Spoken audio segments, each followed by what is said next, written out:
What is up, guys? Standard this side. So in this video, I'm going to show you how to create a product catalog Facebook page. So let's get started. So first off, head over to Google or any browser and then in the search bar type in Facebook or facebook.com. After that, you will be redirected to the login or sign up page of Facebook. Now, after signing up or logging in, you will be redirected to the homepage of Facebook. And now from here on the right side at the top, you can see this waffle-like icon, which is the menu icon. Click on it once and then click on this ads section. After clicking on the ads section, a new tab will open of Meta Business Suite and this type of dashboard will appear. From there, left on the left side over here and then click on all tools. After clicking on all tools, click on business settings. After clicking on business settings, a new page will open of the business settings. From that, you need to choose a business portfolio and the business settings will then be open.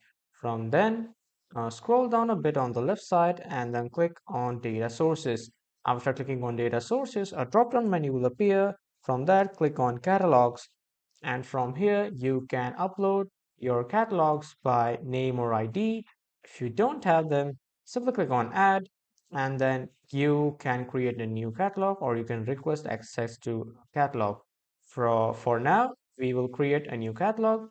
Click on create a new catalog and then they give a warning that we recommend using one catalog for optimal ads performance. After that, click on continue or you can use an existing catalog account if you want. And after that, you need to specify your catalog type. And if you want to connect to a partner platform, you can also do that too. And these are the types that you can choose from. After that, you need to add your business portfolio and the name. When you are done, click on next. After clicking next, you just need to fill all these steps like connecting to tracking if you want the tracking connection status.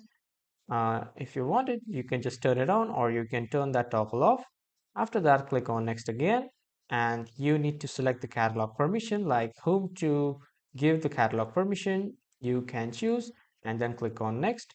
And when you are done, you can connect to a data feed or you can manually add your products, whatever you'd like. But if you don't want anything, just simply skip and then your new catalog will be created. So this is how you can create a product catalog. That was all for this video, everyone. Thank you for watching.